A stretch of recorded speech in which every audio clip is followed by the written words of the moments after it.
So this lesson talks about the second type of feelings that we have when we are um, dealing with healing trauma, and that is the triggered feelings. So, of course, we know that the correct response to triggered feelings is using the 6 steps that you have learned in the trauma erase method. But I want to tell you some more things to help you feel encouraged as we move through this process, as you move through the process. The first is that by now you've gotten to know your body and your unique responses to trauma reminders. So I'm hoping that there are times when you start to feel triggered and you recognize it more quickly than before. It's possible to recognize triggered feelings before you even have out of control reaction in terms of your behavior with practice. But I also want you to remember some things about this. One of the things that we are susceptible to as survivors is believing that now that we have an answer, we have to get it right every single time. And so I want to assure you that you don't have to. There are times where I've been in a triggered place and I've been there for way longer than I wanted to be. For example, when we got our new little dog Nebula, and I was responding to her for the first entire week, where I was trying to get her approval the same way I have in old relationships with abusive men, um, instead of recognizing that she's a dog and I don't need her approval, she needs mine, right? So it's okay that sometimes we take longer to recognize things. The process and learning and figuring out what to do once we realize it is what's important. So, some of the sensations that you have will be familiar. You'll know that. So, for example, when I get triggered, it's been a long time, but when I get triggered to something really specific, my brain goes a little foggy.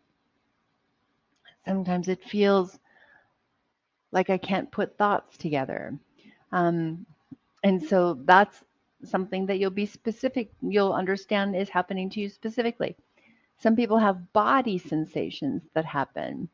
I don't get that anymore, but sometimes that will happen where you'll feel disconnected from some part of your body, or you'll feel like some part of your body has gone numb. So I want you to know that some of those feelings will become familiar. You'll recognize, oh, I'm feeling triggered. And then there will be some that will be new. So you'll notice that something isn't quite right, or you're not quite online with your brain, or maybe you're having a strong reaction to a situation. So the thing about complex PTSD is that our symptoms and our responses to a triggering event can have a wide range as we get into it deeper and start to really heal deeper levels of trauma. So I want you to just be aware of that and not get discouraged about it. What I want you to be on the lookout for is any sense of disconnection from your body, any reactions that you have that don't match your sense of who you are, any reactions that don't match your values. So when you do or say something that doesn't seem to fit for you and later you feel bad about it and go, wait a minute, what happened there? It probably was a triggered state. Or reactions that you have that are stronger than you think that they should have been. So when you over respond to something or super under respond to something, all of those things could be your trigger reactions. What do? Practice the 6 steps as you've learned them here. I want you to know that those 6 steps and this process applies to any situation you can find yourself in when you're triggered. I have used it for work situations, for family situations, for situations that I'm anticipating something fearful, say, speaking in a public event. I have been invited to do a podcast that has a million monthly listeners. I still have to go there, but I haven't because I've been busy. But my initial response was a triggered response, thinking that's too many people. How am I going to think of the right thing to say? So, any situation, right? This is too hard to me. I can't do it. Any situation, I changed the way I ate nuts. I changed the way I just had some roasted salted nuts yesterday, and they were delicious. But I didn't overeat them, and I enjoyed them more than I did when I would eat them in a triggered state. But overcoming goals, when we have an obstacle to a goal and we don't reach our goal, when we procrastinate, when we stop doing the work that we are supposed to do, when we somehow are having something that prevents us from moving forward, all of those are triggered states. And we can always use the 6 steps on them. And I want you to remember that. I also want you to remember that with regular practice over time, if you think of these green blocks as triggered responses, as you practice, you will have fewer of them over time. Your triggered responses will be less intense. It will take less time to neutralize them, and it'll be easier for you to neutralize them because your brain, once you introduce the 6 steps and once you start practicing the 6 steps and then you feel triggered, all it takes is recognizing that you're triggered, and your brain will go, oh, that's a triggered response. It's not a here and now response. As soon as you realize that, your body will calm down because it becomes a skill that your brain can do, just like the skill that your brain had for um, turning on the trauma brain and shutting the whole system down because some little tiny thing reminded your brain of the trauma, even though it wasn't real in the moment. Okay? So I want you to remember that. I also want you to remember this is not a race. Many survivors compare themselves to other people. They compare themselves to people who've had normal nurturing families. They want to know why they haven't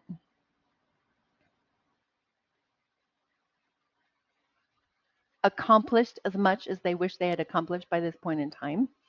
I'll tell you, I sometimes have those thoughts too, right? Why isn't Trauma Free Nation larger? Why did it take me 2 years to get it off the ground? What would my life have been like if I hadn't have had those very damaging parents? What would my life had been like if my mom had supported me playing the piano instead of not allowing me, or had supported me? I always wanted to be a jazz piano player and singer, kind of like Nora Jones. Would I have done that if I had supportive parents?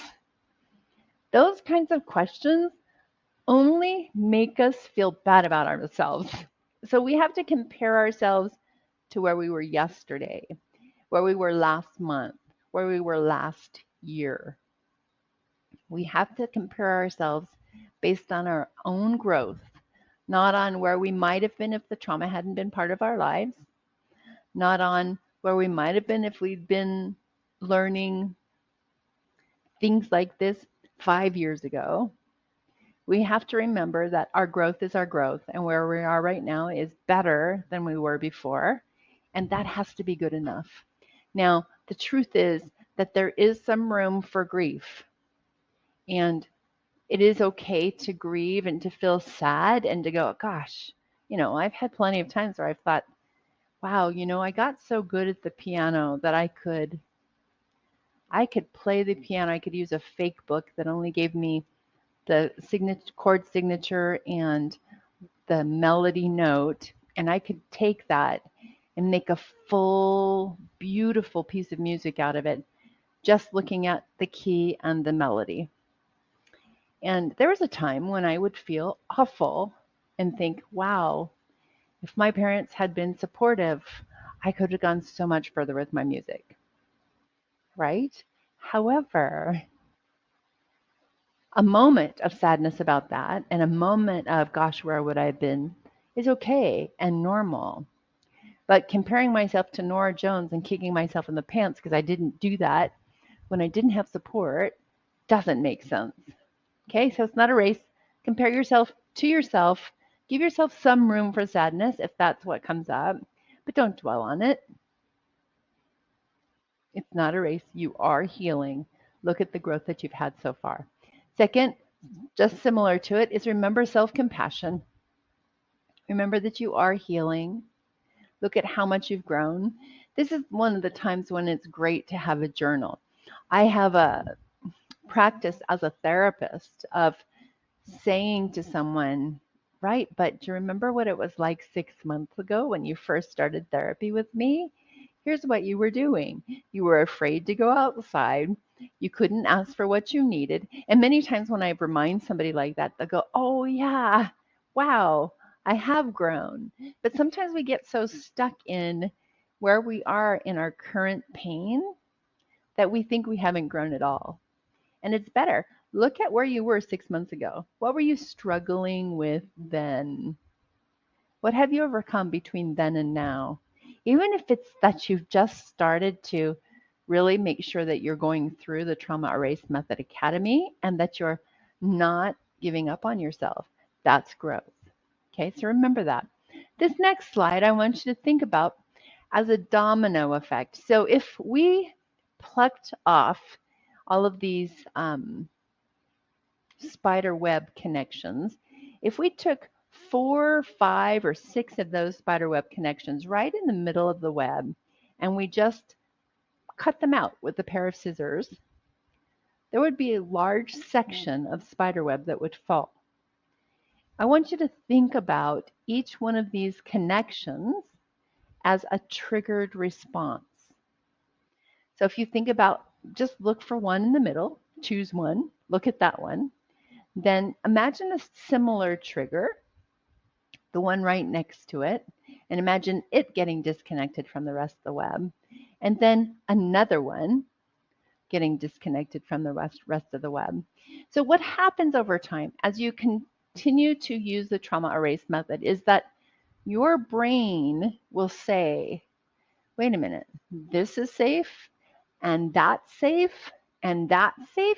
And just like your trauma brain takes a tiny little thing and says, well, this is part of that whole dangerous situation. So this little thing must mean that you're in danger. Your brain, once you start taking these triggers apart, will say, wait a minute, this little thing that I've now learned is safe, that I've now learned that is safe, that I didn't believe was safe before, is okay. Oh, it's showing up over here. Wait a minute. If it's showing up over here and you're not in danger, when you weren't in danger over here, well, then this one must be okay too. And your brain starts to say, oh, yeah, that's safe. Oh, yeah, that's safe. Oh, yeah, that's safe. And there's a domino effect, and things start unraveling in terms of your ability to soothe yourself and recognize that you're not in danger when you're actually not in danger. So I want to encourage you to practice patience. Know that this is not easy work. Everyone gets tired, but keep going and you will continue to become more and more free. It's an amazing process. Your body is equipped to heal you in phenomenal ways. And I want you to remember that when you get tired, it's okay. Take a break. Sometimes it's okay to say, you know what? I don't want to work the steps on this. I'm feeling overwhelmed. Yes, I'm feeling a trigger response. I'm going to take a nap. It's okay to do that. Give yourself a break. Next lesson, we're going to talk about feelings that are related to healed triggers and how do you know when that's happened. So we'll see you over there.